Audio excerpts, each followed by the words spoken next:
श्री सच्चिदानंद सद्गुरु साईनाथ महाराज की जय। सद्गुरु श्री साईनाथुनि शरद बाबूजी की जय।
श्री सच्चिदानंद सद्गुरु साईनाथ महाराज की जय।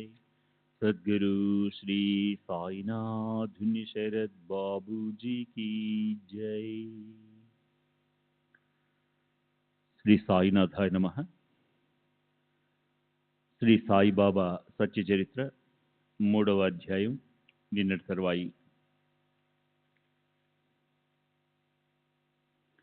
బాబా, నేను జన్మతః బ్రాహ్మణుణ్ణి అయినప్పటికీ వేద పురాణాలనే 2 కళ్ళు లేనివాణ్ణి.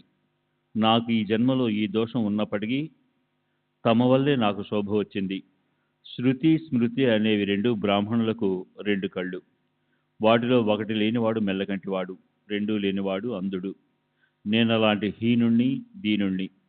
అయితే నా అంధత్వానికి ఊతకర్రలా మీరుంటే నన్నెవరు బాధించగలరు? నేను కర్రను తాటిస్తూ సూటిగా మీ వెనుక నడుస్తాను.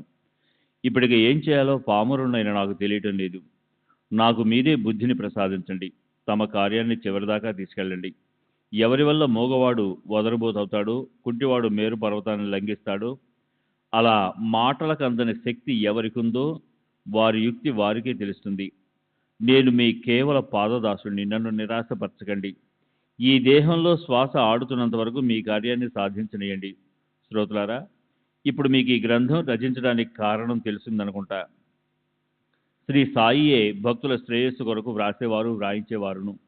వేణువుకి హార్మోనియానికి స్వరాలు పలికించే విషయంలో చింత ఉండదు. ఆ కష్టం వాయించేవాడిదే. మనం ఊరికే ఎందుకు కష్టపడాలి? చంద్రకాంత మణి నుంచి స్రవించే అమృతం దాని కడుపులోనిదా? అది చంద్రుని పని. చంద్రుడు ఉదయించేటప్పుడు చంద్రుని నుంచి అది ఉత్పన్నమవుతుంది. అలాగే గగనాన్ని తాకటానికి అన్నట్లు సాగరం ఉవ్వెత్తున ఎగిసిపడడం అనేది అది చేసిన పనా? ఆ పని సముద్రానిది కాదు. అది కూడా చంద్రోదయం మీదే ఆధారపడి ఉంటుంది. సుడిగుండాలు లేదా పెద్ద రాతి బండల అవరోధం కాకుండా వాటిని తట్టుకుని ఓడలు వేగంగా పోవడానికి సముద్రంలో ప్రమాదాన్ని సూచించే ఎర్రటి దీప స్తంభాలను పెడతారు. అలాగే మాధుర్యంలో అమృతాన్ని కూడా సిగ్గిల చేయగల ఈ సాయిబాబా కథలు సంసార సాగరంలోని దుస్తర మార్గాన్ని అత్యంత సులభతరం చేసి పెడతాయి. మహాత్ముల కథలు ధన్యం. అవి చెవుల ద్వారా హృదయంలోకి ప్రవేశించాయంటే దేహాభిమానానికి దేశ బహిష్కారం అవుతుంది. ద్వంద్వాలనే మాటే మిగలదు. కథలను గుండె లోతుల్లో భద్రపరుచుకున్న కొద్దీ మనసులోని సంశయాలు సడి చేయకుండా సుదూర తీరాలకు పారిపోతాయి. దేహాభిమానానికి దేహశుద్ధి జరుగుతుంది. జ్ఞానం బాగా పోగవుతుంది. బాబాకున్న శుద్ధ యశస్సుని వర్ణించినా లేక దాని ప్రేమతో విన్నా భక్తుల పాపాలు దహించుకుపోతాయి. ఇదే పరమార్థానికి సులభ సాధన. మాయకు అతీతంగా ఉండే బ్రహ్మ ఎవరు? మాయను దాటి వెళ్లేందుకు ఉపాయం ఏమిటి? శ్రీహరి తమ భక్తుల పట్ల ప్రసన్నం కావటానికి ఏ ఏ కర్మలను, ధర్మాలను ఆచరించాలి? అత్యంతిక క్షేమ అంటే సర్వశ్రేష్ఠ శాశ్వత సుఖం అంటే ఏమిటి? భక్తి, ముక్తి, విరక్తి అంటే ఏమిటి? వర్ణాలు అంటే బ్రాహ్మణ, క్షత్రియ, వైశ్య, శూద్ర. ఆశ్రమాలు బ్రహ్మచర్య, గృహస్థ, వానప్రస్థ, సన్యాస. వ్యవహరించవలసిన నియమ నిబంధనలు ఏమిటి? సద్వస్తు అంటే పరబ్రహ్మం అంటే ఏమిటి? అద్వయం అంటే ఏమిటి? ఈ విషయాలన్నీ ఎంతో గోప్యమైనవి. వాటిని ఇష్టపడేవారు తమ కోరిక నెరవేరడం కోసం జ్ఞానేశ్వరుడు, ఏకనాథుడు మొదలైన వారు రచించిన అనేక రకాల గ్రంథాలను చాతుర్యం లేదా ప్రావీణ్యత లభించడం వల్ల వచ్చే సుఖాన్ని ప్రాప్తం చేసుకోవడం కోసం చదవాలి. కృతయుగంలో శమ, దమ అంటే మనోనిగ్రహం, ఇంద్రియ నిగ్రహం. త్రేతాయుగంలో యజనం అంటే యజ్ఞయాగాలు. ద్వాపరయుగంలో పూజలు. కలియుగంలో నామకథా సంకీర్తన. ఇవి పరమార్థాన్ని సాధింపజేయగల సులభ సాధనాలు. బ్రాహ్మణులు మొదలైన 4 వర్ణాల వారికి గురు కథను వినటమే సాధన. వారు స్త్రీలు కానీ, శూద్రులు కానీ, లేదా నీచ జాతులకు చెందిన చండాలులు కానీ, సర్వులకి ఇది ఒకటే సాధన. పుణ్యాత్ములు మాత్రమే ఈ కథలను వినగలుగుతారు. ఎవరికైనా నిద్ర ముంచుకొస్తే శ్రీహరి వారిని మేల్కొల్పుతాడు. ఎల్లవేళలా ఒకడు విషయ భోగాలు అనుభవించాలని అనిపించి అవి లభించినప్పుడు మనసుకు దుఃఖం కలుగుతుంది. అలాంటి వారికి కూడా ఈ మహాత్ముల కథలు విషయాల నుంచి విముఖులను చేస్తాయి. యోగ, యాగ, ధ్యానాలు చేయటానికి ఎంతో కష్టపడవలసి వస్తుంది. అయితే ఈ కథలు వినడానికి ఒక్క అవధానం తప్ప మరే విధమైన కష్టము పడనక్కర్లేదు. అలాంటి ఈ సాయినాథుని పరమ పవిత్ర కథలను సజ్జనులు, ప్రేమిక శ్రోతలు వినాలి. అప్పుడు వారి ప్రబలమైన పంచమహాపాతకాలు అంటే బ్రాహ్మణ హత్య, మద్యపానం, దొంగతనం, గురుపత్ని గమనం, ఈ పాపాలు చేసే వారితో సంబంధం పెట్టుకోవడం దగ్ధమై సంపూర్ణంగా నశించిపోతాయి. మనం సంసార బంధనాల్లో దృఢంగా బంధీలమై ఉన్నాం. దానివల్ల మన స్వాభావికమైన వాస్తవిక రూపం ఆచ్ఛాదించబడిపోయింది. ఆ ఆచ్ఛాదన ఈ కథలను వినడంతో తొలగిపోతుంది. మన స్వతసిద్ధమైన ఆత్మ నిజరూప స్థితి గోచరమవుతుంది. ఈ కథలను మరణించే వరకు గుర్తుంచుకోవాలి. వాటిని నిరంతరం మనసారా అధ్యయనం చేయాలి. సంసారం అనే అరణ్యంలో దగ్ధమవుతున్న వారికి ఆనంద ప్రవచనాలు వెదజల్లే శాంతి, మనసుకు తృప్తి లభిస్తాయి. ఈ కథలను భక్తిభావంతో పఠించినా లేదా విన్నా సాయి ధ్యానం దానంతటదే కుదురుగాక. ఆయన సగుణ రూపం కళ్ళకి కనిపించుగాక. హృదయంలో నిశ్చయం ముద్రించబడుగాక. దీనివల్ల ఆ తర్వాత సద్గురు భక్తి కలిగి సంసారం పట్ల విరక్తి, బుద్ధి పరిశుద్ధమై గురుస్మరణ చేయడంపై ప్రీతి ఉత్పన్నమవుగాక. శ్రీ సచ్చిదానంద సద్గురు సాయినాథ్ మహారాజ్ కీ జై. సద్గురు శ్రీ సాయినాథుని శరత్ బాబూజీ కీ జై.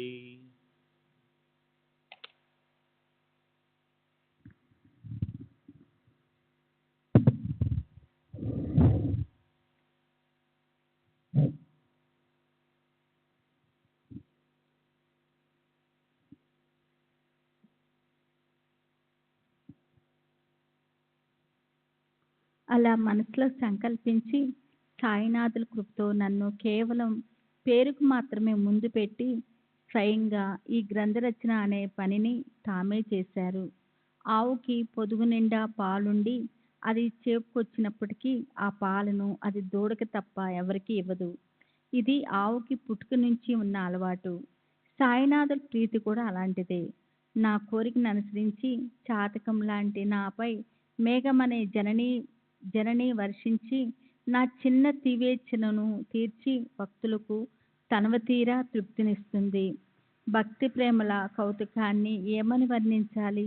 అమ్మకే బిడ్డ ఆకలి తెలుస్తుంది. బిడ్డ నోటిని తెరవకముందే ఆమె తన స్తనాన్ని అతని నోటికి అందిస్తుంది. ఆమె అలా వ్యర్థంగా కష్టపడటం దేనికోసమో ఎవరికీ తెలీదు. బిడ్డకైతే దాని గురించి తెలిసే అవకాశమే లేదు. అమ్మ తప్ప అడగకుండా వేరెవరూ పాలు త్రాగించరు. పిల్లవాడికి తల్లి నగలు పెడుతుంది. దానిలోని మర్మమేమిటో పిల్లవాడికి తెలీదు. ఆ మర్మం కేవలం అమ్మకే తెలుస్తుంది. మన సద్గురు పని కూడా అలాగే ఉంటుంది. తన పిల్లవాడి మొండి పట్టుని, ముద్దు ముచ్చట్లను ఎవరు తీరుస్తారో అమ్మకు తప్ప ఆ కరుణ ఎవరికి ఉంటుంది? ఆమె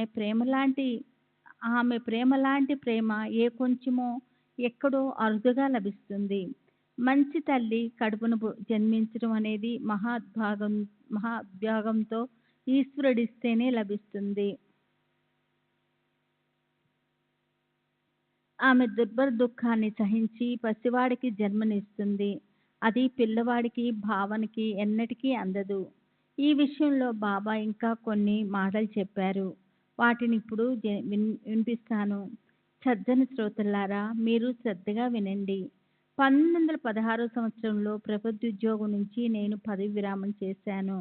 నా యోగ్యతను అనుసరించి నాకు పెన్షన్ నిర్ణయించారు. షిరిడీకి వెళ్ళవలసిన సమయం వచ్చింది. ఆ రోజు గురు పౌర్ణమి. భక్తులు గురు పూజ కోసం అక్కడికి వచ్చి ఉన్నారు. ఆ సందర్భంలో అన్నా చెంచనేకరు తనకు తానై బాబాకి ఏమని విన్నవించాడో, నా గురించి ఏమని సిఫార్సు చేశాడో వినండి. అన్నాకి నా గురించి ఉన్న గొప్ప చింత వల్ల బాబాని ఇలా అభ్యర్థించడం మొదలుపెట్టాడు. బాబా, ఇతని కుటుంబం పెరుగుతుంది. ఇతని మీద మీరు కృప చూపండి. ఇతనికి మరో ఉద్యోగం ఇవ్వండి. ఈ పెన్షను ఇతనికి ఎలా సరిపోతుంది? ఇతని చింతలన్నీ పోయేలా మీరు ఏదో ఒకటి చేయండి. దానికి బాబా సమాధానం ఇచ్చారు. ఇతనికి ఉద్యోగం దొరుకుతుందిలే. ఇతనిప్పుడు నా సేవ చేయాలి. అప్పుడు సంసారంలో సుఖం లభిస్తుంది. అతని పళ్ళెము నిరంతరము నిండే ఉంటుంది. చనిపోయే వరకు ఇది ఏమాత్రమూ ఖాళీగా ఉండదు. భావభక్తితో నన్ను ఆశ్రయిస్తే స్వాస్థంగా అతని సంకటాలు దూరమవుతాయి. ఎలా ప్రవర్తించినా తప్పు లేదనే వాళ్ళు మూర్ఖులు. ధర్మశాస్త్రబద్ధంగా వ్యవహరించని వారిని మొదలే వదిలేయాలి. వారు ఎదురుపడితే పక్కకు తొలగాలి. వారు మహాభయంకరులని తెలుసుకోవాలి. అవసరమైతే కొంచెం బాధను కూడా అనుభవించాలి. అయితే వాళ్ళ నీడ కూడా మన మీద పడకూడదు. ధర్మాచరణ, సత్ప్రవర్తన లేనివారు చరిత్రహీనులు. ఏ విషయాన్ని సరిగా అభ్యసించకనే నిశ్చయం చేసేవారు, విధిని పాటించిన వారు, అనుకూల ప్రతికూలాలను గురించి విచారించిన వారు, వీరు తమ శ్రేయస్సును ఎలా సాధించుకోగలరు? విశేషించి ఏదో రుణానుబంధం లేకుండా ఎవరూ మన దగ్గరికి రారు. మన కుక్కలు, పందులు లేదా దోమలైనా సరే దేన్ని తరిమేయకూడదు. ఇక ముందు ఇతను నాకు భక్తిభావంతో సేవ చేస్తే దేవాది దేవుడికి కరుణ కలుగుతుంది. అతనికి ఏ లోటు కలగని విధంగా ధనం ప్రాప్తిస్తుంది. నేను ఈ పూజ ఎలా చేయాలి? నేనెవరు అనే దాన్ని ఖచ్చితంగా ఎలా తెలుసుకోవాలి? సాయి దేహము నశించిపోయేదే. మనం పూజించటానికి ఎంతో యోగ్యమైన బ్రహ్మ నశించిపోనిది. అది నువ్వవచ్చు. శ్రీకృష్ణ భగవానుడు అర్జునుడికి గీతలో ఇలా చెప్పారు. 8 రకాల ప్రకృతుల రూపంలో అంటే పృథ్వీ, నీరు, తేజస్సు, వాయువు, ఆకాశము, మనస్సు, బుద్ధి, అహంకారము. నేను అంతటా నిండి ఉన్నాను. ఈ చరాచర సృష్టిలో నామరూపాలతో ఉండే వాటినన్నిటి చేత నేనే ఈ 8 రకాల ప్రకృతితో నటింపు చేస్తూ ఉన్నాను. ఇది నేను చేసే చమత్కారమే. ఓం ప్రణవం నన్ను దర్శింప చేస్తుంది. దాన్ని దర్శింపచేసేవాణ్ణి నేనొక్కడినే. విశ్వానికి బాహ్య స్వరూపంగా అనేక వస్తువులు ఉన్నాయి. అయితే వాటన్నిటిలోనూ నేనొక్కడినే నిండి ఉన్నాను.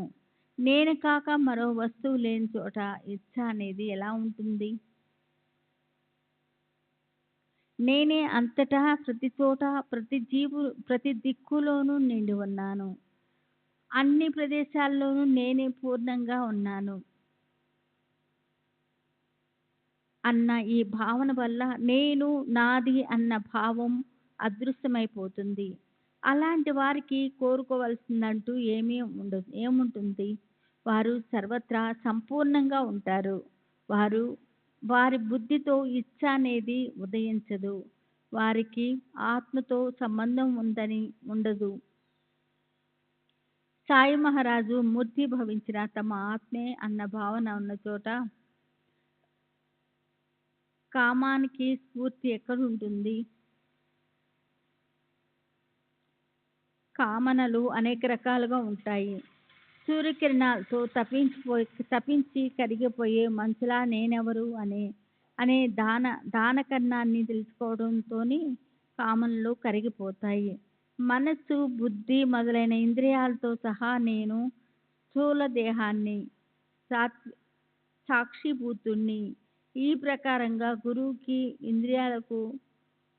ఇంద్రియాలకు అతీతుడైన నాకు నామ విషయాల పట్ల ఆసక్తి లేదు.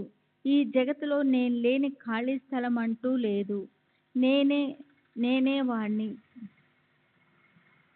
చేసేవాణ్ణి, చేయించేవాణ్ణి నేను కాదు.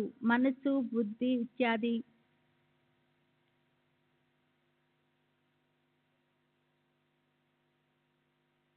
ఇత్యాది ఇంద్రియాల సమూహం అంతా జడమే. వాటికి ఎక్కడ జ్ఞానం ఉంటుందో అక్కడే విరక్తి ప్రకటమవుతుంది. జ్ఞానం పైన ఉన్న ఆ ఆచరణను దూరం చేస్తూ ఉంటుంది. అది గుర్తుంచుకో. ఎక్కడ మన ఆత్మస్వరూపం గుర్తు కూడా మిగిలి ఉంటుందో అక్కడే మాయ ప్రోద్బలము ఉత్పన్నమవుతుంది. నేను చైతన్య స్వరూపంగా నిండి ఉన్నానన్న సంగతి గుర్తు పెట్టుకోండి. ఉన్న చోట శుద్ధ పరిపూర్ణ ఆనందము ఉత్పన్నమవుతుంది. అలాంటి నా వైపుకి వృత్తిని తిప్పాలి. అదే నా సేవ, అదే నా భక్తి. నేను చైతన్యయుక్త ఆనంద స్వరూపిణి అన్న ప్రత్యక్ష అనుభవం కలిగి ప్రాప్తించే శుద్ధావస్థనే జ్ఞానం అంటారు. ఆయనే మాత్మ బ్రహ్మ. ఈ ఆత్మ బ్రహ్మయే అయి ఉండి ప్రజ్ఞాన సునంద బ్రహ్మ అంటే జ్ఞానము, ఆనందము అంటే బ్రహ్మే అంటారు. ఈ జగత్తులో వాస్తవము, సత్యము అనేది లేదు కనుక దాని విషయంలో భ్రమ కలుగుతుంది. వాస్తవికమైన బ్రహ్మ నేనే. నిత్య, శుద్ధ, బుద్ధ అంటే జ్ఞాని, ముక్త, సత్యమైన నేను సాక్షాత్తు వాసుదేవుణ్ణి. ప్రణవము అతనికే సంబంధించి ఉంది. అలాంటి నాకు శ్రద్ధతో భక్తిపూర్వకంగా చేసే పూజ స్వతహాగా శుభప్రదమైనది. అలాంటి నన్ను తెలుసుకొని నా యథార్థ పూజను చేయాలి. అనన్యంగా శరణుజొచ్చి నాలో ఐక్యరూపంగా అయిపోవాలి. నదీ సాగరాన్ని యథార్థ పూజను చేయాలి. అనన్యంగా శరణు వచ్చి నాలో ఐక్యరూపంగా అయిపోవాలి. నది సాగరాన్ని శరణు వెళ్ళిన తర్వాత తిరిగి వెనక్కు వస్తుందా? కడలిని కౌగిలించుకున్న తర్వాత దాని నది అన్న గుణము దానికి మిగిలి ఉంటుందా? నూనెలో తడిపిన ఒత్తి దీపపు జ్వాలంత కలిసిన తర్వాత అది స్వయంగా దీపపు తేజస్సుగా అయిపోతుంది. మహాత్ములను చరణమప్పుడు మన స్థితి అలాగే అవుతుంది. చైతన్యంతో నిండిపోయిన అల్లా మాలిక్ అనేదే తప్ప విశ్వానికి మరో చింతన ఉండని వారికి శాంతి, నిరపేక్షత, సమదర్శనం అనేవి ఉండే వాటికి నేను అనేది ఎందుకుంటుంది? నిర్మత్వము అంటే దేని పట్ల మోహము లేదా ఆసక్తి లేకపోవటము. నిర్సంహాస్కృతి, ఏ కర్మను గురించి అహంకారం లేకపోవటము. నిర్వర్ధత్వము అంటే సుఖదుఖాలు, లాభ నష్టాలు లాంటి పరస్పర విరుద్ధ మనోవికారాలకు అలిప్తంగా ఉండటము అనే 4 గుణాలు ఉండే చోట అహమత్వం అనే స్థితి ఎక్కడుంటుంది? తాత్పర్యము, ఈ 8 గుణాలు శ్రీ సాయి దేహంలో ఉన్నప్పుడు అహమత్వానికి స్థానం ఎలా ఉంటుంది? లేదా అహమత్వానికి ఎలా ప్రయోజనాన్ని తీసుకువస్తారు? తమ అహమత్వంతో విశ్వమంతా నిండిపోయి ఉన్నవారి అపోముత్యంలోనే చిన్న శకలమే నాలోని అహము. దాన్ని సాయి చరణాలకు సమర్పించడమే. అదే నా సంపూర్ణ సేవ. నా సేవ చేస్తూ, నా భజన చేస్తూ, నాకు అనన్యంగా శరణజొచ్చిన వారు నాతో ఏకరూపులవుతారు. ఇది భగవద్గీత పురాణంలోని భగవంతుని వచన. శ్రీమద్భాగవత్ శ్రీటకం భ్రమరాన్ని ధ్యానిస్తూ ఉంటుంది. అందువల్ల దానికి భ్రమరత్వం లభిస్తుంది. శిష్యుడి విషయం కూడా అంతే. అది అంతేనని శిష్యుడు తన గురువు పట్ల భక్తి కలిగి ఉంటే అతను తన గురువులా అలాగే అయిపోతారు. లాగే అనే శబ్దంతో ఏ వేరు అనే భావం మనసులో వస్తుందో దాన్ని కూడా గురువు ఒక్క క్షణం పాటైనా సహించలేడు. గురువుకి శిష్యుడు తప్ప గురుత్వము లేదు. శిష్యత్వము గురుత్వము నుండి వేరు కాదు. శ్రీ సచ్చిదానంద సద్గురు సాయినాథ్ మహారాజ్ కీ జై. సద్గురు శ్రీ సాయినాథుని శరత్ బాబూజీ కీ జై. సచ్చిదానంద సద్గురు సాయినాథ్ మహారాజ్ కీ జై. సద్గురు శ్రీ సాయినాథుని శరత్ బాబూజీ కీ జై. ఒకరోజు మధ్యాహ్నం మసీదులో హారతి అయిపోయి భక్తులు తమ తమ ఇళ్లకు పోవడానికి బయలుదేరారు. అప్పుడు బాబా పెదవుల నుంచి జాలువారిన మధురోక్తులు వినండి. మీరెక్కడైనా ఉండండి, ఏమైనా చేయండి, కానీ ఇది మాత్రం ఎప్పుడు గుర్తుపెట్టుకోండి, మీరు చేసే పని జరిగినట్లు సవిస్తారంగా నాకు తెలిసిపోతూనే ఉంటుంది. అలా నా గురించిన అనుభవాన్ని మీకు కలుగజేసే నేను అందరికీ ఎంతో దగ్గరగా, అందరి హృదయాలలోనూ నివసించేవాణ్ణి, అందరి దగ్గరికి వెళ్ళగలిగేవాణ్ణి, అందరికీ యజమానిని. సకల చరాచర ప్రపంచానికి లోపల బయట నేను వ్యాపించి ఉన్నాను. ఇదంతా ఈశ్వర సంకల్పం. దాన్ని నడిపించేవాణ్ణి నేనే. సకల చరాచర సృష్టిని ఉత్పన్నం చేసేవాణ్ణి నేనే. 3 గుణాలలో, సత్వ రజ తమో గుణాలలో ఒకే రకంగా ఉండే అవస్థను కూడా నేనే. ఇంద్రియాలన్నిటినీ నడిపించేవాణ్ణి నేనే. కర్త, భర్త, సంహర్త నేనే. నా పట్ల శ్రద్ధ కలవారికి ఏ సంకటాలు ఉండవు.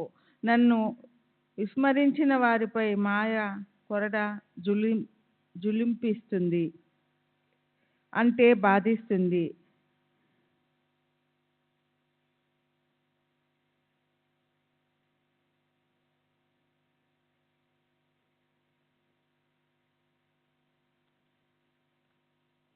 శ్రీకృష్ణ భగవానులు గీతలో అర్జునుడికి ఇదే చెప్పారు.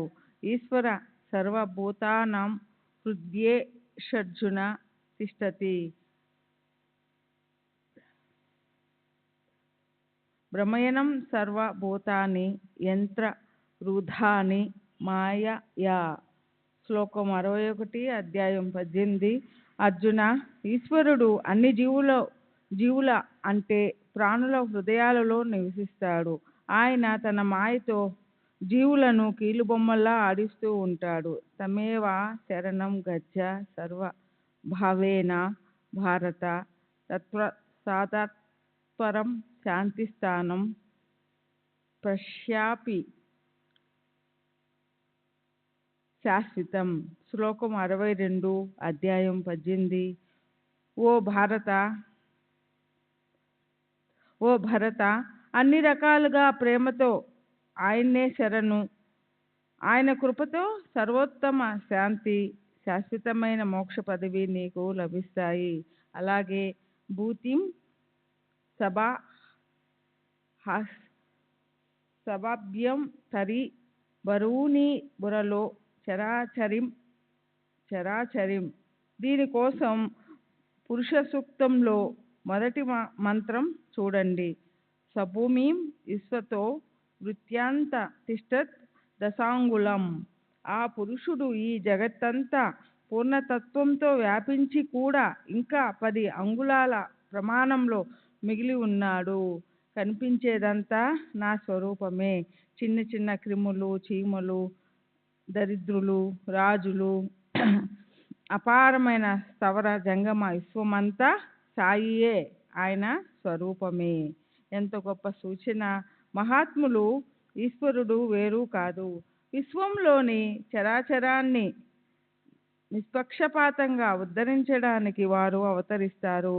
గురు పదాల్లో లీనమవ్వాలనుకునేవారు గురు గుణ గానం చేయాలి, లేదా గురు కథలను కీర్తించాలి, లేదా భక్తితో వారిని శ్రవణం చేయాలి. ఈ ప్రకారంగా సాధకులు శ్రవణంలో లీనమైతే వినేవాడు, వినే విషయం, వీటిలోని అన్యత్వం కరిగిపోతుంది. శుద్ధ చైతన్యం ప్రకటమై సాధకుల మనసు పరమేశ్వరుడిలో నిమగ్నమవుతుంది. సంసార బంధనాల్లో మునిగిపోయిన అప్రయత్నంగా మహాత్ముల కథలు కేవలం చెవిన పడినంత మాత్రాన్నే అవి సహజంగా శుభాన్ని కలిగిస్తాయి. మరి వాటిని పెళ్ళుబీకే భక్తిభావంతో వింటే ఎంత శ్రేయస్సు కలుగుతుందో శ్రోతలు తమ హితం కోసం మనసులో ఆలోచించుకోవాలి.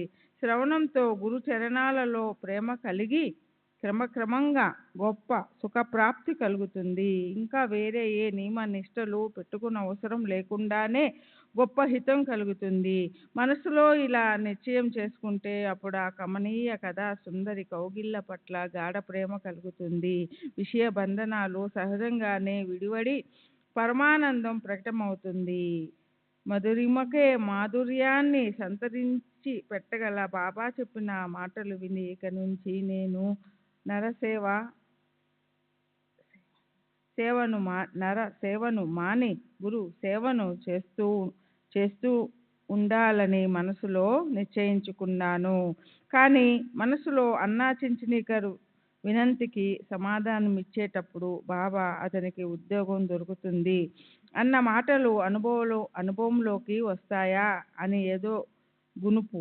బాబా మాటలు వట్టి పోవడం అనేది ఎప్పటికీ జరగదు. ఒకవేళ నరసేవతో సంబంధం ఏర్పడినా అది పోయేదే. అయితే గొప్ప శ్రేయస్సు కలిగేదెప్పుడో అది మాత్రం తెలియటం లేదు. అన్న తనంతట తాను అడిగిన మాట నిజమే. అయితే నాలోనూ ఆ కోరిక లేకపోలేదు. అది అనిచ్చో లేదా మొహాన రాసిపెట్టి ఉన్నది అనుభవించడానికి ఇచ్చో కాదు. నా మనసులో ఉన్నదేమిటంటే ఉద్యోగం దొరకాలి, కుటుంబ నిర్వహణ సులభతరం కావాలి. సాయిబాబా మాత్రం వేలితో బెల్లం చూపించి మందు త్రాగించారు. బెల్లం మీది ఆశతో నేను మందు తాగాను. అదృష్టవశాత్తు సంతృష్టి చెందాను. అనుకోకుండా ఉద్యోగము దొరికింది. నేను డబ్బు మీద ఆశతో దాన్ని స్వీకరించాను. ఉద్యోగం శాశ్వతం కాదు కనుక వచ్చిన దారినే తిరుగుముఖం పట్టింది. బాబా ఎన్నటికీ నశించని సుఖాన్ని అనుభవించడం కోసం నన్ను ఉన్న చోటే కూర్చోబెట్టేశారు. ఈ చరాచర జగత్తు పూర్తిగా భగవత్ స్వరూపం. అయితే భగవంతుడు జగత్తుకు అతీతంగా ఉండే సర్వశ్రేష్ఠుడైన పరమేశ్వరుడు. జగదీశ్వరుడు. జగత్తు నుంచి వేరు కాదు. అయితే జగత్తు జగదీశ్వరుడికి వేరుగా ఉంది. జగత్తు ఉత్పన్నం అయినప్పటి నుంచి అందులో చేతన అచేతన వస్తువులు ఉన్నాయి. వీటన్నిటికీ మూలాధారం ఈశ్వరుడే. ఈశ్వరుడి పూజా స్థానాలు 8 రకాలుగా ఉన్నాయి. ప్రతిమ, సండిల, యజ్ఞ, హోమ ఇత్యాదులు చేసే మట్టి అరుగు, అగ్ని, తేజస్సు, సూర్యమండలం, ఉదకం, ద్విజులు, బ్రాహ్మణులు, గురుదేవుడు, అలా అవి రకరకాలుగా ఉన్నాయి. అయితే వీటన్నిటితో పోలిస్తే గురుదేవుడు శ్రేష్టం. శ్రీకృష్ణుడు స్వయంగా పూర్ణ బ్రహ్మ అయి ఉండి సాందీపుని పాదాలు సేవించారు. ఆయన సద్గురువుని స్మరిస్తే నారాయణ్ణే నేను సంతోషిస్తాను. నా గురించి కన్నా సద్గురువుకు చేసే స్తుతి నాకు మరింత ఎక్కువ ఇష్టం అని అన్నారు. సద్గురు మహత్యం శ్రేష్టమైనది, అవగాహనకు అందనంత కఠినమైనది. గురు భజన అంటే ఇష్టముండని వారు నిజంగా అభాగ్యులు. వాళ్ళు జనన మరణాలనే రాకపోకలను అనుభవిస్తూ తమ హితాన్ని మట్టిపాలు చేసుకుంటారు. మళ్ళీ జననం, మళ్ళీ మరణం అనే నిరంతర పరిభ్రమణ మన వెనుక పడుతుంది. కనుక కథాశ్రవణం చేసి మనలను మనం ఉద్ధరించుకుందాం. మహాత్ముల నోటి నుంచి జాలువారే మాటలు అవిద్య అనే ముడిని విప్పేసి సంకటాలను సుదీర తీరాలకు తరిమివేస్తాయి. కనుక వాటిని మనసు నిండా నింపుకోవాలి. కాలం ఎలా ఉంటుందో, ఆయనతో ఎలా కలుపుతుందో ఎవరికీ తెలియదు. ఇదంతా అల్లామయ్య ఆట. ప్రేమిక భక్తులు ప్రేక్షకులవ్వాలి. బుద్ధిబలం తీవ్రంగా లేకపోయినప్పటికీ సాయి లాంటి సమర్థ గురువు నాకు లభించారు. ఈ బలం దైవందే అనుకోవాలి. ఇది కూడా ఆయన ఆటే. గ్రంథ ప్రయోజనం గురించి చెప్పాను.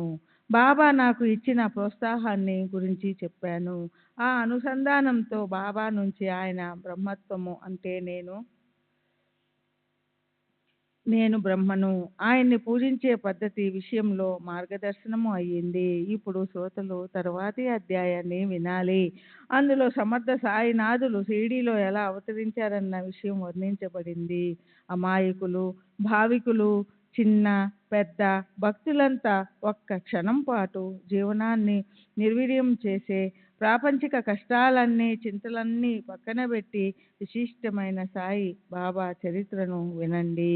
సాయిబాబా స్వతహాగా నిర్వికారి అయినప్పటికీ ఆయన అనేక వేషాలు ధరించిన అవతార పురుషులైనందువల్ల తమ మాయ యొక్క పనిని సజావుగా నడిపించడానికి సాధారణ వ్యక్తిలా వ్యవహరిస్తారు. ఎవరి పవిత్ర చరణ కమలాలను సమర్థ సాయి అన్న చిన్న మంత్రంతో ధ్యానించాలో, ఎవరు భక్తులను సంసారం నుంచి ముక్తి కలిగించడానికి సూత్రాలను కదుపుతారో వారి కథ పవిత్రమైనది. సారాంశం: ఈ సాయి చరిత్ర పరమ పావనమైనది. దాన్ని పఠించే వారి నోరు పవిత్రమవుతుంది, విన్నవారి చెవులు పావనమవుతాయి, అంతఃకరణ కూడా పునీతమవుతుంది. ఈ కథను ప్రేమతో శ్రవణం చేస్తే భవ దుఃఖాలు హరించిపోతాయి. అపార కృప అమృత రస ధారలను ఆలవోకగా వర్షించే సాయి ప్రసన్నులైతే సంపూర్ణ శుద్ధ జ్ఞానం ప్రకటమవుతుంది. లయం అంటే కథ వింటూ ఉండగా నిద్రమత్తు రావడం. విక్షేపం, కథలో మనసు లీనం కాకపోవడం. కషాయం, కథ వింటున్నప్పుడు 3 గుణాలు క్షోభించి కలిసిపోయి కళ్ళ ముందు ఈశ్వరుడి సగుణ లేదా నిర్గుణ స్వరూపం కనిపించకుండా నల్లటి పచ్చటి రంగులు కనిపించడం. రసస్వాదం, కథలోని స్త్రీల హావభావాలు, నేత్ర కటాక్షాలు, శృంగార వర్ణనలు వినడం మీదే శ్రద్ధ ఉండడం. ఇవి కథా శ్రవణానికి నష్టం కలిగిస్తాయి. ఈ అవాంతరాలను దూరం చేసుకోవాలి. అప్పుడు శ్రవణం సుఖదాయకమవుతుంది. ఉద్యాపనములతో కూడిన వ్యర్థమైన వ్రత వైకల్యాలు మనకక్కర్లేదు. శరీరాన్ని శుష్కింపజేసే ఉపవాస తపవాసాలు అవసరం లేదు. లేదా తీర్థయాత్రలు, తిరుగుళ్ళనే తిప్పలు వద్దు.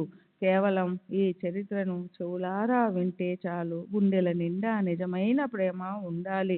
భక్తిలోని మర్మాన్ని తెలుసుకోవాలి. అప్పుడు పరమ శ్రేయస్సుని కలిగించే పరమార్థం పందెం కట్టి పరుగున మనందరికీ వచ్చేస్తుంది.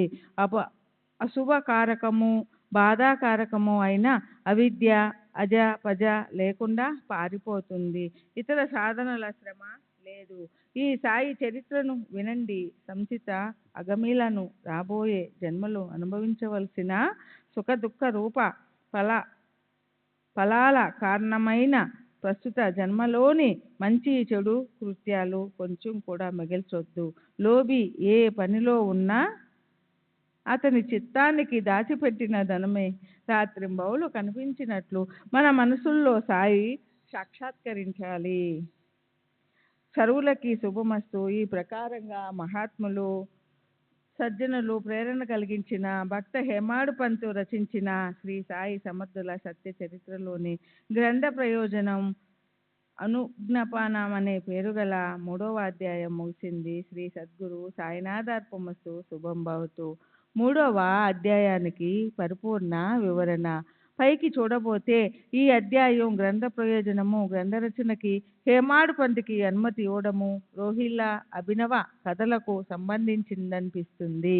అయితే దీన్ని చక్కగా క్షుణ్ణంగా చదివితే ఇది ఎంత మహత్వపూర్వకమైనదో, ఇందులో ఎంత అంతరార్థం నిండి ఉందో తెలుస్తుంది. ముఖ్యంగా ఈ అధ్యాయంలోని 185వ ఓవిల్లో 49వ ఓవీలు కేవలం బాబా పలికిన అమృత గుళికల్లాంటి అమూల్యమైన పలుకులే.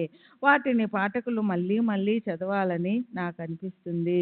మొదటి 11 ఓవీల్లో బాబా మనకు తన పట్ల ఉండవలసిన భక్తిని, కథా శ్రవణంలోని శ్రేష్టతను వర్ణిస్తూ చెప్తారు. ఒక మాట చెప్తాను శ్యామ, ప్రేమతో నా నామాన్ని స్మరించే వారి కోరికలను నెరవేర్చి వారి ప్రేమను పెంచుతాను. నా చరిత్రను, నా మహత్తుని ప్రేమతో గానం చేసే వారి వెనుక ముందు అన్ని వైపులా నేను నిలబడి ఉంటాను. కాలుడి కరాల ద్రష్టాల నుంచి నా భక్తులను బయటకు లాగేస్తాను. నా కథలను కేవలం వినడంతో వ్యాధులు వెంటనే నశిస్తాయి. కథలను సాదరంగా శ్రవణం చేసి ఆ పైన పూర్తిగా మననం చేసి అటు తరువాత నిధి ధ్యాసలను చేస్తే సంతృప్తి మన సందిట చేరుతుంది. తర్వాత 32 ఓవీల్లో మొదట ధర్మాచరణ అంటే నీతితో వ్యవహరించడంలోని విశేషం చెప్పి తర్వాత తాము స్వయంగా సర్వవ్యాపకుణ్ణి, అనాది సిద్ధుణ్ణి, ఓంకారానికి ప్రతీక అయిన అవ్యక్త బ్రహ్మనే అని చెప్పి బాబా తమ పూజ ఎలా చేయాలో తెలియజేశారు. అందులోని కొన్ని మాటలను చూడండి. స్థవర జంగమాత్మక చరాచర జగత్తులో అనేక రకాల నామ రూపాలతో నేనే 8 రకాల ప్రకృతిగా నటిస్తున్నాను. ఇది నా చమత్కారమే. ఓంకారం అనే ప్రణవం నా వాచకమే. దాని వ్యాఖ్యము కూడా నేనే. విశ్వంలోని అనేక రకాలైన ఆకారం, వస్తు విశేషాల్లో కూడా నేనే నిండి ఉన్నాను. నేను మనసు, బుద్ధి మొదలైన ఇంద్రియాలతో ఉన్న స్థూల దేహ విరాట్టుని కాదు. అగోచరమైన హిరణ్య గర్భుణ్ణి కాదు. నేను అనాది సిద్ధుణ్ణి, సనాతుణ్ణి, సాక్షి భూతుణ్ణి. నేనే చైతన్య స్వరూపుడిగా నిండి ఉన్నానన్న దాన్ని మనసులో పదిలపరుచుకుంటే అప్పుడు శుద్ధము, పూర్ణము అయిన ఆనందం కలుగుతుంది. అలాంటి నా వైపు వృత్తిని తిప్పితే అదే నా సేవ, అదే నా భక్తి అవుతుంది. తానే చిదానంద చైతన్యయుక్తుడినన్న అనుభవాన్ని తీసుకొని ప్రాప్తించే శుద్ధ అవస్థనే జ్ఞానం అంటారు. శ్రీ సచ్చిదానంద సద్గురు సాయినాథ్ మహారాజ్. సద్గురు శ్రీ సాయినాథుని శరత్ బాబూజీకి జై. అలా నేనెవరో తెలుసుకుని నా యథార్థ పూజను చేయి. అప్పుడు అనన్యంగా నన్ను శరణంటే నాతో సమరసతను పొందుతావు.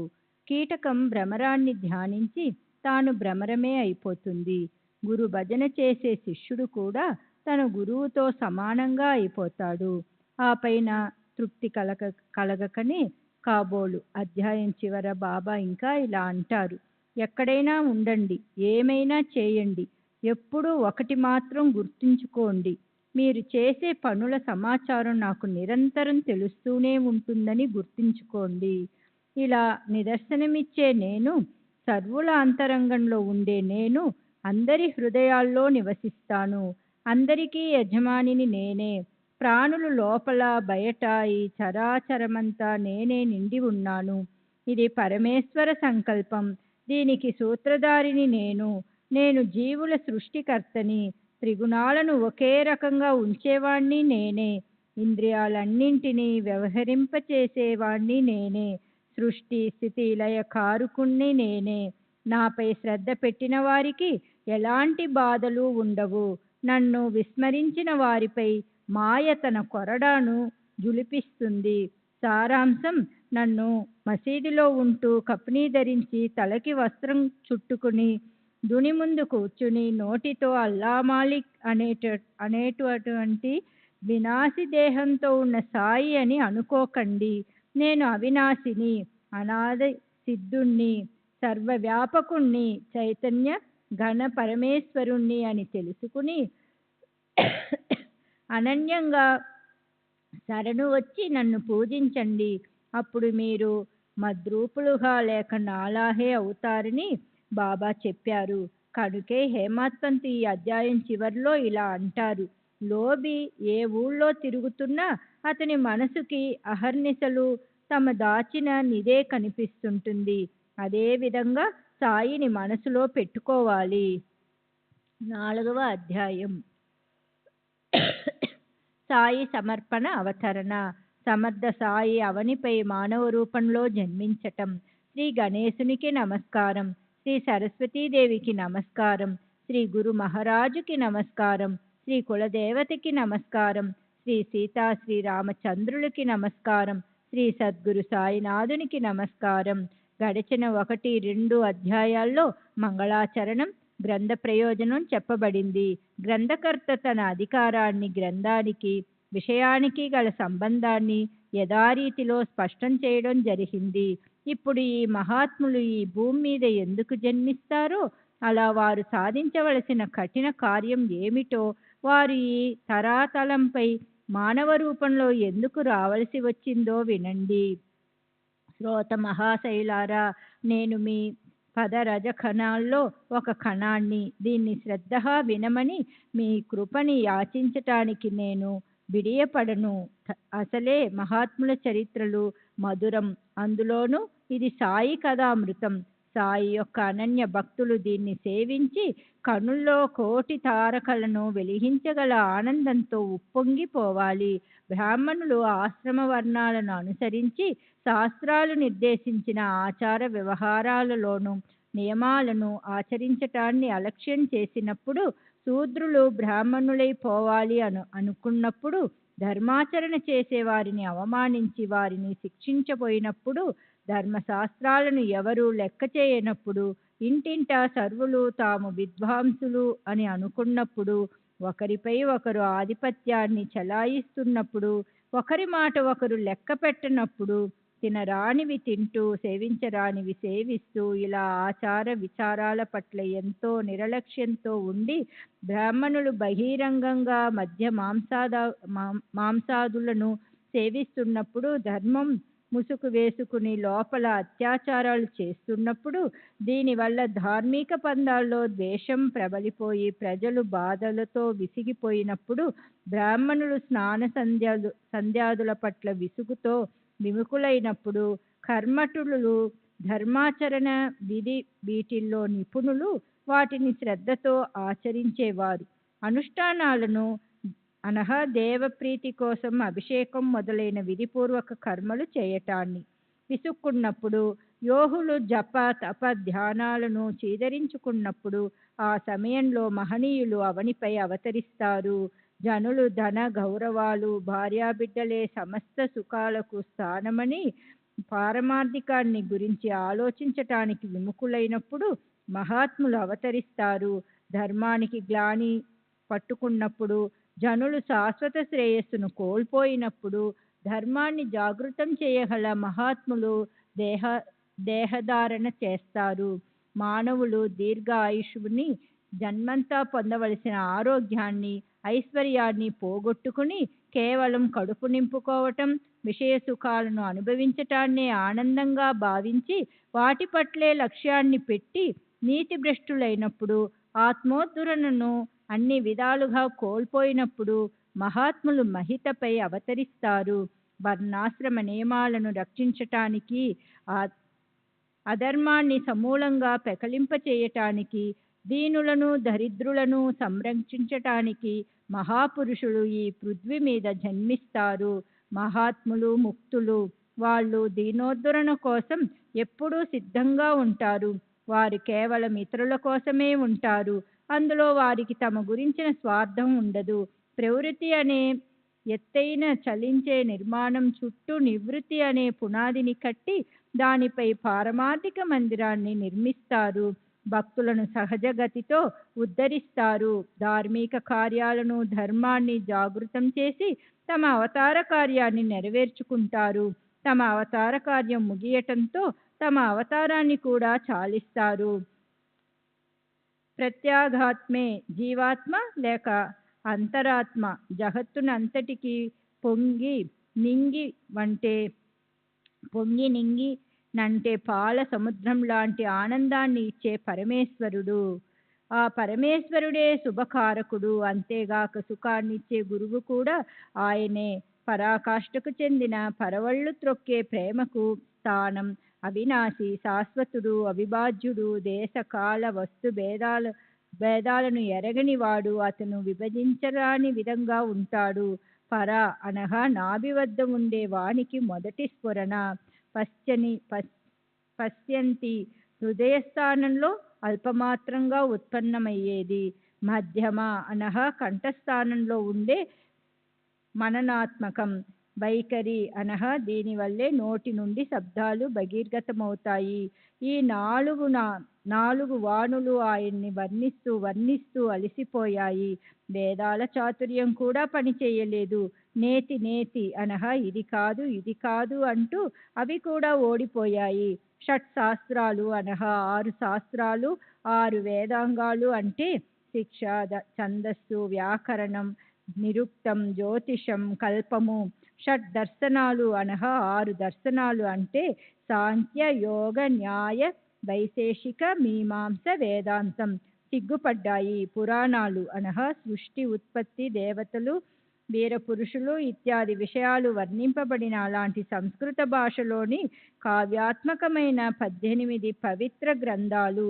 కీర్తనలు అలసిపోయాయి. చివరికి శరీరంతో, వాక్కుతో, మనసుతో కేవలం నమస్కారం చేయటం అనే సాధన మిగిలి ఉంది.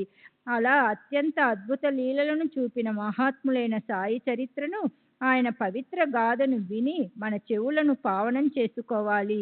అదే అన్ని ఇంద్రియాలను నడిపించి గ్రంథాన్ని రచించే బుద్ధినిచ్చి ఆయన చరిత్రను యథావిధిగా సహజంగా గుర్తుకు తేవటానికి కారణమైంది.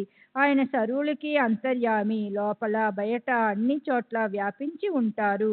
మరి నేను వ్యర్థంగా ఊరికే ఎందుకు చింతించాలి?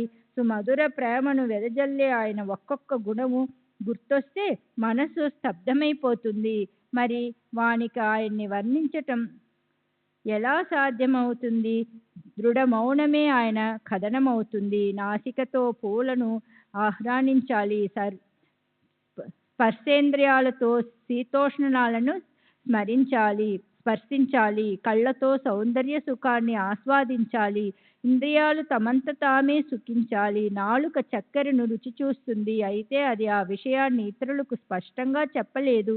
అదేవిధంగా సాయి గుణాలను చక్కగా వర్ణించి స్పష్టంగా చెప్పటం నాకు రాదు. ఆ సంకల్పం సద్గురువు మనసులోకి వచ్చినప్పుడే ఆయనే స్వయంగా ప్రేరణ కలిగిస్తారు. తమ వారమే అయిన మనకు వర్ణించటం అశక్యం కనుక దాన్ని తామే లోతుగా యథాతథంగా వర్ణిస్తారు. ఇది కేవలం ఏదో శిష్టాచారం కోసమో లేదా పైన మాట్లాడటమో కాదు. హృదయాంతరాల్లో నుండి చెప్పే మాటలు ఇవి. ఆదరంతో శ్రద్ధగా వినమని నేను మిమ్మల్ని ప్రార్థిస్తున్నాను. శ్రీ సచ్చిదానంద సద్గురు సాయినాథ్ మహారాజు కీ జై. సద్గురు శ్రీ సాయినాథుని శరత్ బాబూజీ కీ జై.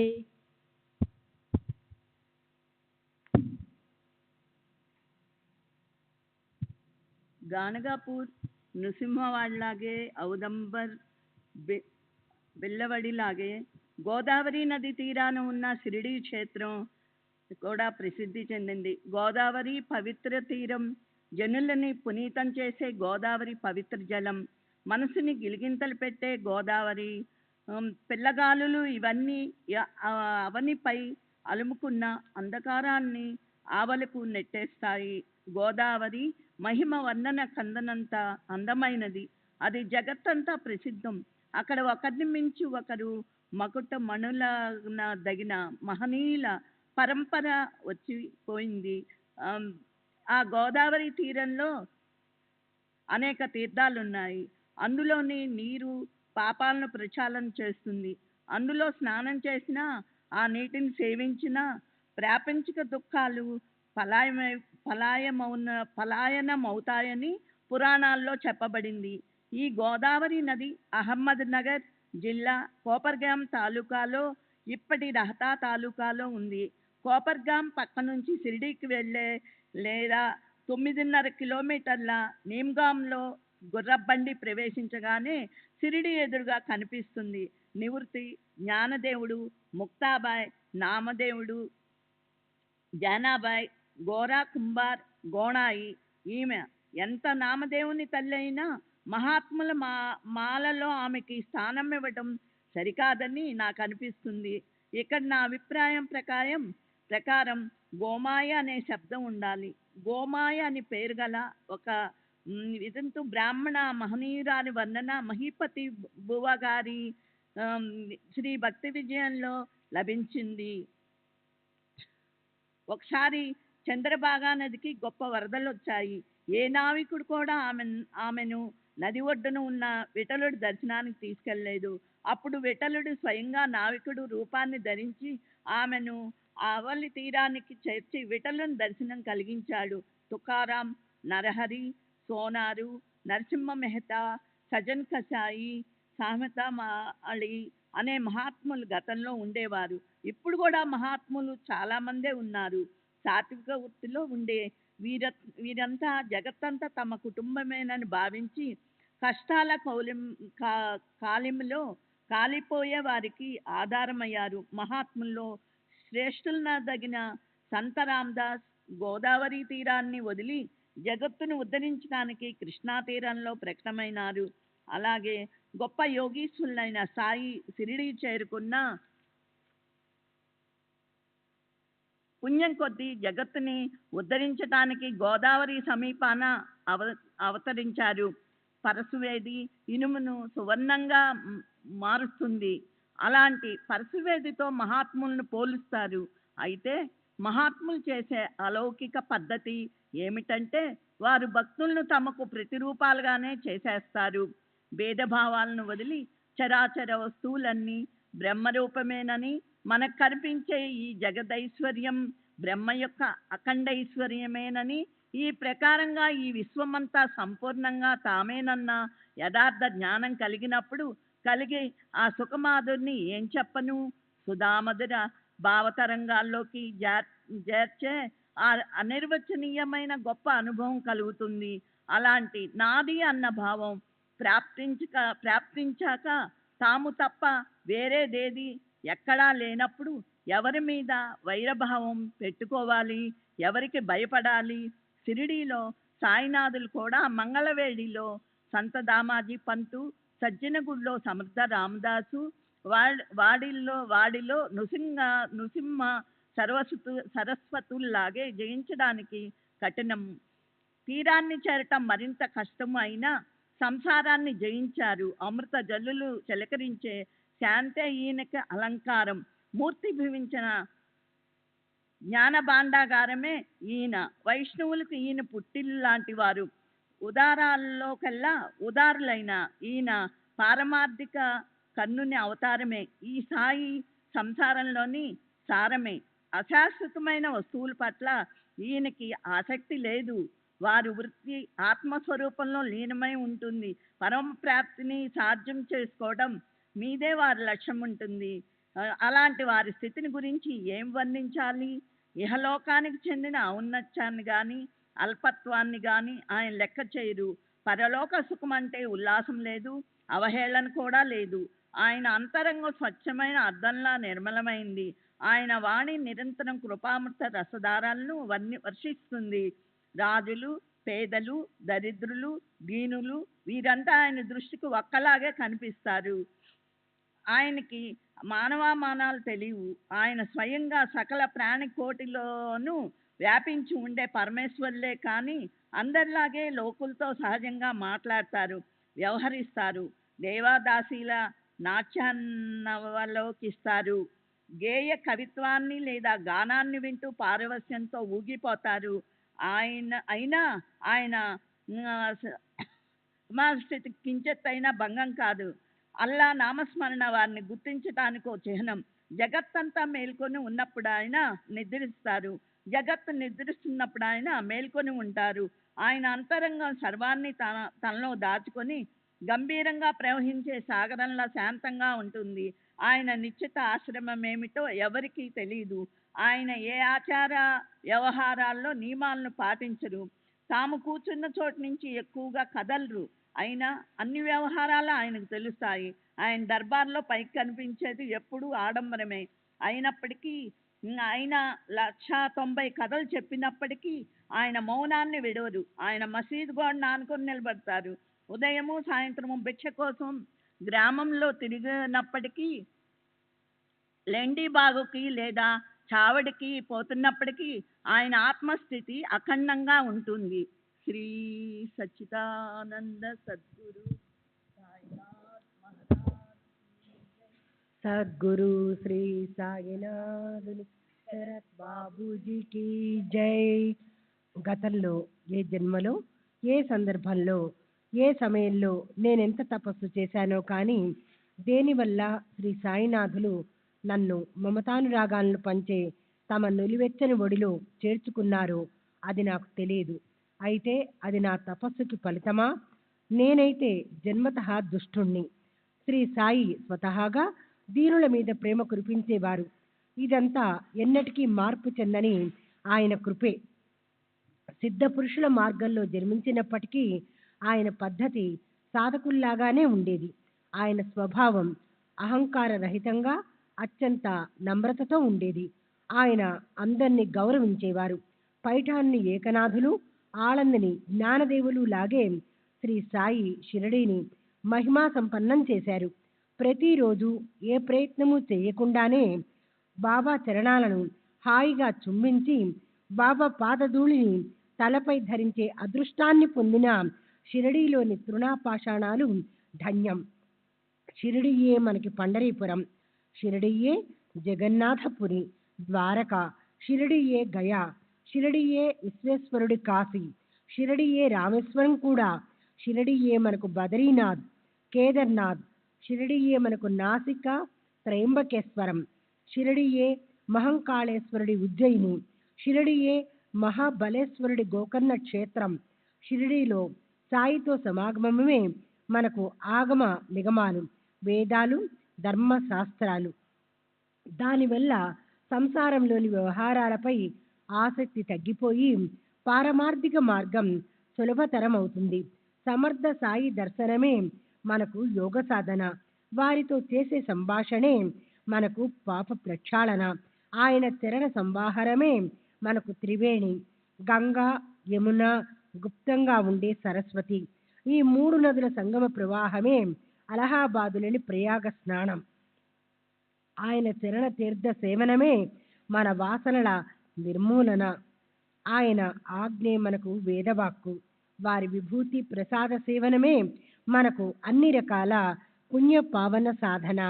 సాయియే మనకు పరబ్రహ్మ, సాయియే మనకు పరమ పరమార్థం, సాయియే శ్రీకృష్ణుడు, సాయియే శ్రీరాముడు. మన నిజమైన ఆశ్రయ స్థానం శ్రీ సాయియే. సాయి స్వతహాగా సుఖ దుఃఖ రాగ లోభాది ద్వంద్వాలకు అతీతులు. ఆయన ఎన్నడూ ఆనందంగానూ ఉండరు, లేదా కిన్నులుగానూ ఉండరు. నిరంతరం ఆత్మస్వరూపంలో లీనమై ఉండే శాశ్వత బ్రహ్మయే సాయి. షిరిడి కేవలం కేంద్రస్థానం. బాబా కార్యాలు లేదా నివసించే ప్రదేశాలు పంజాబు, కలకత్తా, హిందూస్థాన్, ఉత్తరప్రదేశ్, గుజరాత్, దక్కన్ దక్షిణ భారతం, కానడ అంటే కర్ణాటక మొదలైన అన్ని చోట్ల ఉన్నాయి.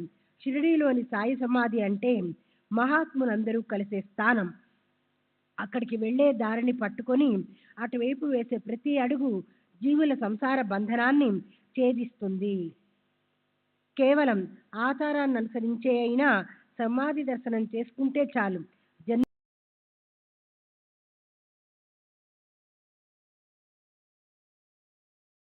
జన్మాన్ని నేనేమని వర్ణించను. మసీదు మీద, వాడ మీద అందమైన పతాకాలు ఎత్తుగా ఆకాశంలో వయ్యారంగా ఎగురుతూ భక్తులను చేత్తో రమ్మని ఆప్యాయంగా పిలుస్తున్నట్లుంటాయి. బాబా మహాత్ములని ప్రసిద్ధి చెందారు.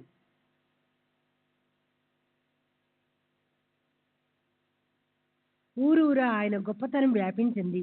కొందరు ఆయనకి నిజమైన శ్రద్ధతో మొక్కుకుంటారు. కొందరు ఆయన కేవల దర్శనంతోనే సంతృప్తి చెందుతారు. కొందరి మనసుల్లోని ఆలోచన ఎలా అన్నా ఉండనియండి, బుద్ధి కూడా పాపరహితంగా ఉన్నా లేక మోసపూరితంగా ఉన్నా ఆయన దర్శనం చేసుకున్న వెంటనే వారి చిత్తం శాంతిస్తుంది.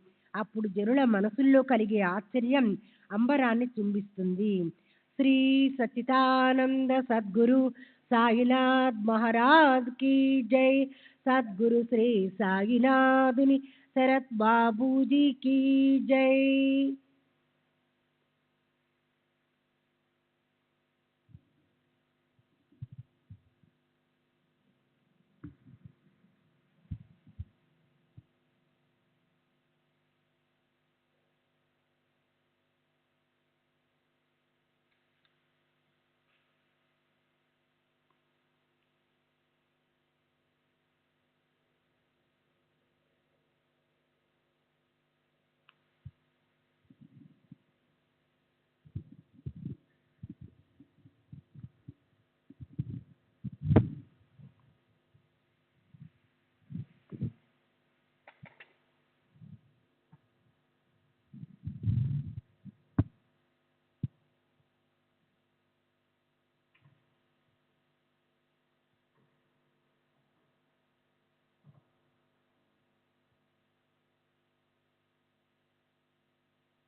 श्री सच्चिदानंद सद्गुरु साईनाथ महाराज की जय.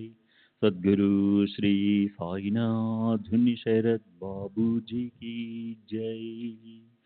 साई रहम नजर करना, बच्चों का पालन करना. साई रहम नजर करना, बच्चों का पालन करना. जाना तुमने जगत पसारा, सब ही झूठ जमाना. जाना तुमने जगत पसारा, सब ही झूठ जमाना. साई रहम नजर करना, बच्चों का पालन करना. साई रहम नजर करना, बच्चों का पालन करना. मैं अंधा हूँ बंदा आपका, मुझसे पथ दिखलाना. मैं अंधा हूँ बंदा आपका, मुझसे पथ दिखलाना. साई रहम नजर करना, बच्चों का पालन करना. साई रहम नजर करना, बच्चों का पालन करना. दास गण कहे अब क्या बोलूं, थक गई मेरी रसना. दास गणों कहे अब क्या बोलूं, थक गई मेरी रसना। साई रहम नजर करना, बच्चों का पालन करना। साई रहम नजर करना, बच्चों का पालन करना।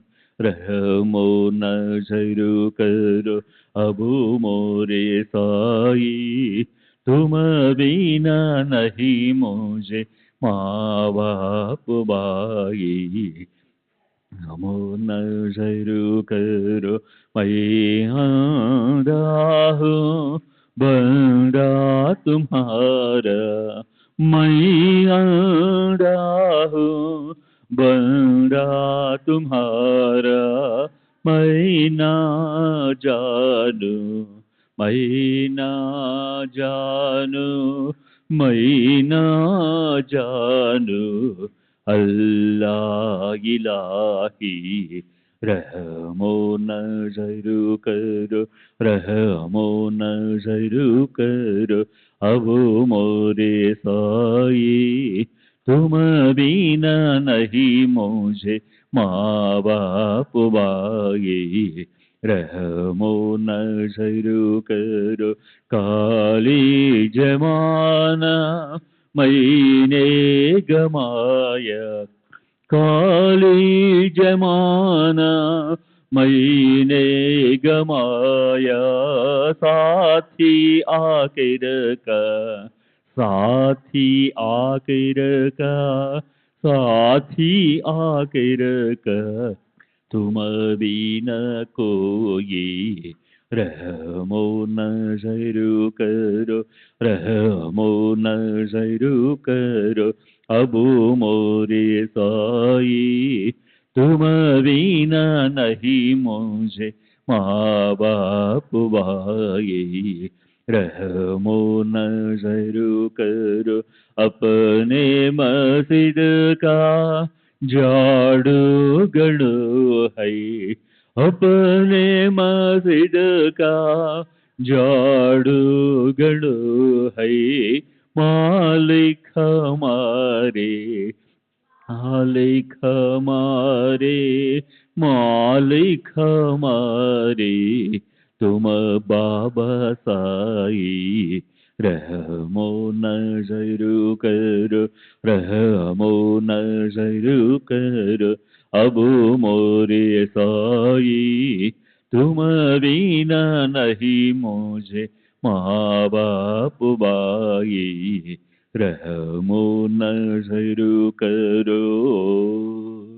श्री सच्चिदानंद सद्गुरु साईनाथ महाराज की जय। सद्गुरु श्री साईनाथ शरद बाबू जी की जय।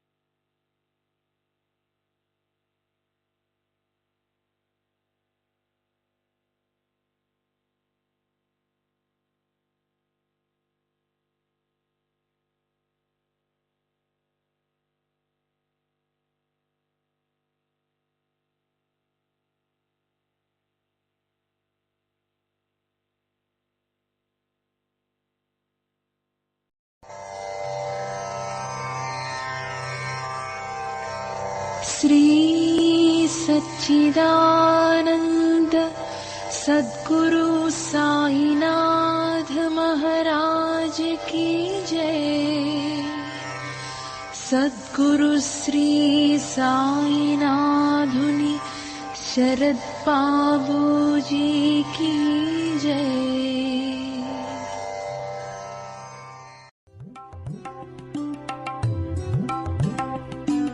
साई बाबा, साई बाबा, साई बाबा, साई बाबा।